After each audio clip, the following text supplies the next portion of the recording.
തെരഞ്ഞെടുപ്പിന് പിന്നാലെ തന്നെ മുൻ ദേവസ്വം ബോർഡ് പ്രസിഡന്റ് പ്രശാന്തിലേക്ക് അന്വേഷണം കടക്കുകയാണ്. പ്രശാന്തിൽ നിന്നും ദേവസ്വം ബോർഡ് മന്ത്രിയിലേക്കുള്ള ദൂരം കുറവാണല്ലോ. അങ്ങനെ വലിയ നീക്കങ്ങൾ നടക്കുന്നതായിട്ട് അറിയുന്നു. പക്ഷേ മന്ത്രി വാസവനിലേക്ക് എത്താൻ ഇനി എത്ര ദിവസം എടുക്കുമെന്നുള്ളത് കണ്ടറിയേണ്ടതാണ്. കാരണം ഇപ്പം തന്നെ LDFന് വളരെയധികം ബുദ്ധിമുട്ടുണ്ടാക്കിയത് പത്മകുമാറിൻ്റെ അറസ്റ്റ്, വാസുവിൻ്റെ അറസ്റ്റൊക്കെ തന്നെയാണ്. കാരണം ഇവർ രണ്ടുപേരും മാർക്സിസ്റ്റുകാരാണെന്നുള്ളത് ചെമ്പ് തെളിഞ്ഞ കാര്യമാണ്.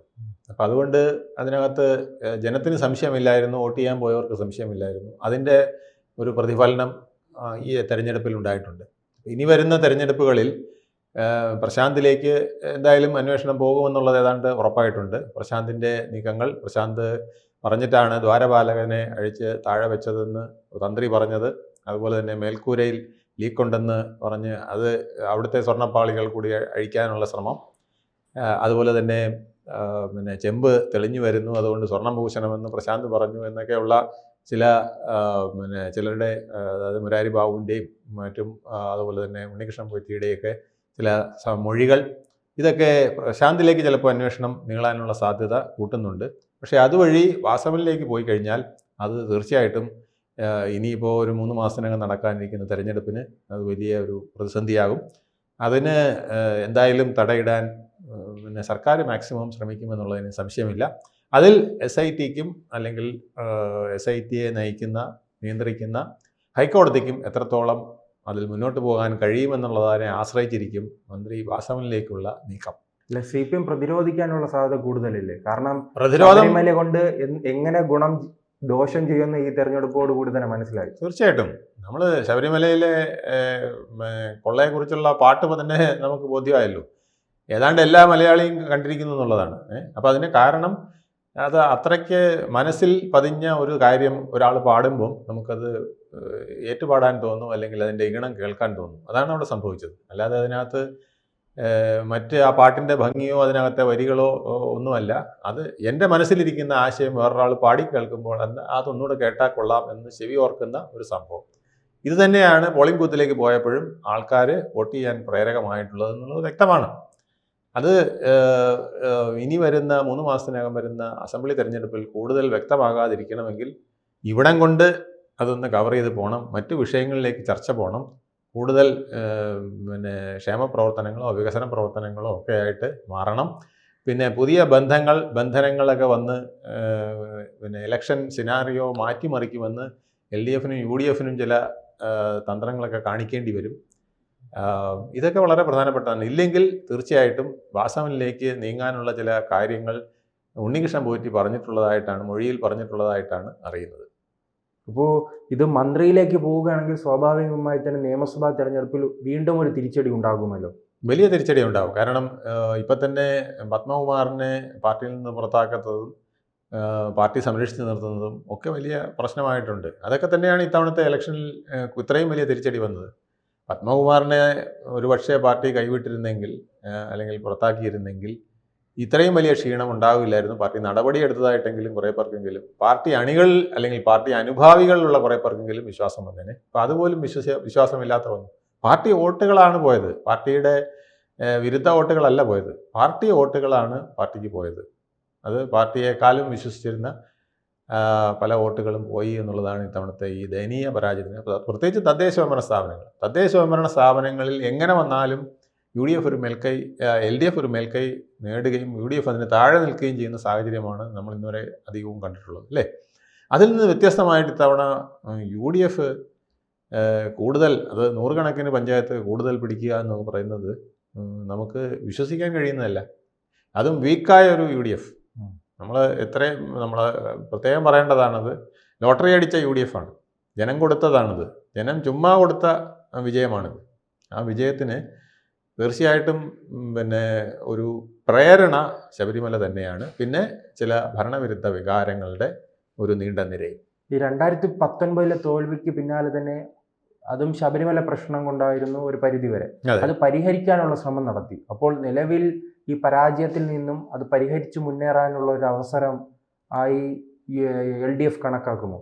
ഇതിനകത്ത് പരിഹരിക്കാൻ പോയതാണ് ഏറ്റവും. ഞാൻ ആദ്യമേ ഈ ശബരിമല അയ്യപ്പ സംഗമം പറഞ്ഞപ്പോൾ നിങ്ങളുടെ ഈ ചാനൽ തന്നെ ഞാൻ പറഞ്ഞു, ആവശ്യമില്ലാത്ത ഒരു ഭൂതത്തിനെ കുടം തുറന്ന് വിടുകയാണ് ഇപ്പോൾ LDF ചെയ്യാൻ പോകുന്നത്. കാരണം മരിച്ച ഒരുപാട് ഓർമ്മകളെ നമ്മുടെ മുമ്പിലേക്ക് കൊണ്ടുവരാൻ, പിന്നെ ആചാരലംഘനത്തിൻ്റെ ഭാഗമായിട്ട് ചിലർ ശബരിമലയുടെ മുകളിൽ കയറി താണ്ഡവമാടിയ കാര്യങ്ങളൊക്കെ നമുക്ക് ഓർമ്മ വരാൻ പ്രേരകമാവുകയാണ് അത് ചെയ്തത്. ശരിക്കും പറഞ്ഞാൽ ആ പിക്ചറിൽ അത് തൊടാൻ പാടില്ലായിരുന്നു. നമുക്ക് കൈപൊള്ളിയ ഒരു വിഷയം പിന്നെ നമ്മൾ തൊടാൻ പാടില്ല.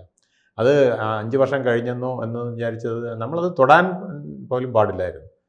മറിച്ച് അതിലേക്ക് കൂടുതൽ ഫോക്കസ് കൊണ്ടുവരികയും അത് കേരളത്തിൻ്റെ ഒരു മാസങ്ങൾ നീണ്ട ചർച്ചയും ചാനൽ ചർച്ചയും സോഷ്യൽ മീഡിയ ചർച്ചയും ഒക്കെ ആക്കി മാറ്റിയത് LDFന് വളരെയധികം ദോഷം ചെയ്തു. അതുകൊണ്ട് തന്നെ ആയിരിക്കാം ഒരുപക്ഷെ ഈ മങ്ങിയ ചെമ്പുപാളികൾ പൂശാനായിട്ട് പ്രശാന്തിൻ്റെ ശ്രമം വെളിയിൽ വരാനുള്ള കാരണവും. ഇല്ലെങ്കിൽ ഇതൊന്നും ഇത്രയും ഫോക്കസിലേക്ക് പോകാതെ ഒരുപക്ഷെ അതങ്ങ് വീണ്ടും കൊള്ള തുറന്നേനെ. അപ്പോൾ അത് അയ്യപ്പൻ്റെ കൈകൾ ആയിരിക്കാം ഒരുപക്ഷെ ഇതെല്ലാം അവരെ കൊണ്ട് അങ്ങനെ വേണ്ടാത്ത സമയത്ത് വേണ്ടാത്ത പ്രവർത്തികൾ നമ്മളെ കൊണ്ട് ചെയ്യിക്കുന്നത് നമ്മളുടെ ഏതെങ്കിലും ഒരു ചെയ്തിയുടെ അപാകതകളായിരുന്നു. കുറ്റം ചെയ്തവർ എപ്പോഴും അത് പുറത്ത് കൊണ്ടുവരാനായിട്ട് ഒരു പ്രേരണ ഈ പ്രകൃതിക്കുണ്ട്, അല്ലെങ്കിൽ ദൈവത്തിൻ്റെ കയ്യൊപ്പ് അതിനകത്ത് വരും. അതാണ് നമ്മൾ കണ്ടത്. അതിനിയും പ്രശാന്തിലേക്ക് പോകുന്നു. അതിനപ്പുറത്തേക്ക് പോയാൽ അത് കൂടുതൽ ദോഷമായിട്ട് തന്നെ LDFന് സംഭവിക്കും എന്നുള്ളതിന് യാതൊരു സംശയവുമില്ല. അല്ല, ഈ കേസ് മുന്നോട്ട് തന്നെ ചർച്ചയായി പോകുമോ അടുത്ത നിയമസഭാ തെരഞ്ഞെടുപ്പ് വരെ? തീർച്ചയായിട്ടും ഇതിൻ്റെ ഗുണം കിട്ടിയ ആൾ UDF അല്ലേ? UDF ഇതിന് വെറുതെ ഇരിക്കുമോ? UDF ആണ് ഇതിനെ, BJP പോലും ഇതിനെ അത്ര അധികം പ്രധാനമായിട്ട് എടുത്തില്ല. പക്ഷേ UDF ഇതിനെ വളരെ പ്രധാനമായിട്ട് എടുത്തു. ആ വിഷയം ഇനിയും കത്തിച്ച് നിർത്താൻ അവർ ശ്രമിക്കും. ഇതിലിപ്പോൾ പിന്നെ എന്ത് വിധത്തിൽ താഴ്ത്തി വയ്ക്കാനായിട്ട് CPM ശ്രമിക്കുന്നു, അതിൻ്റെ ഇരട്ടി പിന്നെ ശ്രമം നടത്തി, അതിൻ്റെ ശക്തി നടത്തി UDF അതിനെ ഉയർത്തിക്കൊണ്ടുവരാൻ ശ്രമിക്കും. അത് ഈ വരുന്ന ദിവസങ്ങളിലേക്ക് നമുക്കത് മനസ്സിലാകാം. ശബരിമലയെ എങ്ങനെ തങ്ങൾ മാറ്റിമറിക്കും, അതിൻ്റെ പരിശുദ്ധി എങ്ങനെ തങ്ങൾ കൊണ്ടുവരും എന്നൊക്കെ തന്നെ UDF ഇനി പറയാൻ പോകുന്നത് വരുമ്പോൾ പഴയ കഥകൾ അവർക്ക് പുറത്തു കൊണ്ടുവരാനായിട്ടൊന്നുകൂടെ അവസരം ലഭിക്കും. അപ്പോൾ ഇപ്പോൾ നടത്തിയ മാനിഫെസ്റ്റോ ആയിരിക്കില്ല പുതിയ മാനിഫെസ്റ്റോയുമായിട്ട് അസംബ്ലി ഇലക്ഷനിലേക്ക് UDF വരുമ്പോൾ UDFന് ഒത്തിരി കാര്യങ്ങൾ അത്തരത്തിൽ പറയാനുണ്ടാവും. ഈ MM മണി പറഞ്ഞതുപോലെ പെൻഷൻ വാങ്ങിയിട്ട് പോലെ എന്തുകൊണ്ട് ജനം മാറ്റിക്കുത്തി? അതാണ് നമ്മൾ മനസ്സിലാക്കേണ്ടത്. നമ്മുടെ ഉള്ളിൽ ഒരു വലിയ വികാരം നിൽക്കുമ്പോൾ നിങ്ങൾ ചെറിയ തുട്ടെറിഞ്ഞത് മാറ്റാൻ ശ്രമിച്ചാൽ അത് ബാക്ക്ഫയർ ചെയ്യും. അതുകൊണ്ട് നമുക്ക് വിജയം കിട്ടില്ല. നമ്മുടെ മനസ്സിനെ വേദനിപ്പിച്ച് ചില കാര്യങ്ങൾ ചെയ്തിട്ട് അത് നമ്മൾ കുറച്ച് പണം കൊടുത്ത് തിരിച്ചു പിടിക്കാമെന്ന് വെച്ചാൽ നമുക്കത് കിട്ടിയെന്നിരിക്കില്ല. സാന്ത്വനവും ഒപ്പം പിന്നെ സേവനവും കൂടെ ആകുമ്പോഴേ എപ്പോഴും ജനങ്ങൾക്കത് സഹിക്കാനും പൊറുക്കാനും അവരോടൊപ്പം നിൽക്കാനും ഒക്കെ തോന്നുള്ളൂ. അല്ലാത്തപ്പോൾ നിങ്ങൾ നെഞ്ചി കുത്തിക്കൊണ്ടിരിക്കുകയും പിന്നെ പോക്കറ്റിലൊരു 100 രൂപ ഇട്ട് കൊടുക്കുകയും ചെയ്യുന്നതുകൊണ്ട് ജനം അതിൽ തൃപ്തരാകണമെന്നില്ല, തൃപ്തരാകില്ല. ഞാൻ നിങ്ങളെ 5 വർഷമായിട്ട് ദ്രോഹിച്ചുകൊണ്ടിരിക്കുകയാണ്. 5ാമത്തെ വർഷം എനിക്കൊരു ആവശ്യമുണ്ട്, അപ്പോൾ കൊണ്ടുവന്ന് ഒരു 1000 രൂപ നിങ്ങളുടെ പോക്കറ്റിൽ ഇട്ട് തന്നാൽ എടുത്തോണ്ട് പോടാ എന്ന് ചിലപ്പോൾ പറഞ്ഞെന്നിരിക്കും അല്ലേ? അത് ഇവിടെ സംഭവിച്ചിട്ടുണ്ട്. ആ പണത്തിനേക്കാൾ ഉപരി എനിക്ക് ഉണ്ടായ ചില ദണ്ഡങ്ങൾ ഈ ഭരണത്തിൻ്റെ പരമായി എനിക്ക് എൻ്റെ മക്കൾക്ക് തൊഴിൽ കിട്ടാത്തത്, അല്ലെങ്കിൽ സ്വജനപക്ഷപാതം, അല്ലെങ്കിൽ എനിക്ക് പോലീസിൽ നിന്ന് നീതി കിട്ടാത്തത്, അല്ലെങ്കിൽ എൻ്റെ അയൽക്കാരന് പോലീസിൽ നിന്ന് നീതി കിട്ടാത്തത്, ഇതൊക്കെ വലിയ പ്രശ്നമായിട്ടുണ്ട്. അതൊരു നാഷണൽ ഹൈവേ കാണിച്ചുകൊണ്ടോ അല്ലെങ്കിൽ അതിദാരിദ്ര്യം മാറ്റി എന്ന് നമ്മൾ ഫ്ലക്സ് വെച്ചത് കൊണ്ടോ മാത്രം എൻ്റെ പ്രശ്നം ആര് പരിഹരിച്ചു എന്ന് ഓരോരുത്തരും ചോദിക്കും. എനിക്ക് നീതി കിട്ടിയില്ല, എൻ്റെ കുഞ്ഞിന് PSCന്ന് റാങ്ക് ലിസ്റ്റ് വന്നിട്ട് നിയമനം കിട്ടിയില്ല, എൻ്റെ അയൽക്കാരിയായ ആശാവർക്കർക്ക് നീതി കിട്ടിയില്ല. ഇങ്ങനെയൊക്കെയുള്ള ഒരുപാട് കാര്യങ്ങൾ അവരുടെ മനസ്സിൽ തെളിഞ്ഞു വരും. അപ്പോൾ 5 വർഷത്തെ 4.5 വർഷത്തെ ദ്രോഹത്തിന് ശേഷം 1000 രൂപ പോക്കറ്റിലിട്ടാൽ അത് വോട്ടായി മാറണമെന്നില്ല. അത് ഈ ഇലക്ഷനിൽ നമ്മൾ വ്യക്തമായി കണ്ടു. കൂടുതൽ വാർത്തകളും വിശേഷങ്ങളും നിങ്ങളിലേക്ക് എത്താൻ ABC മലയാളം സബ്സ്ക്രൈബ് ചെയ്യുക, ബെൽ ബട്ടണും അമർത്തുക.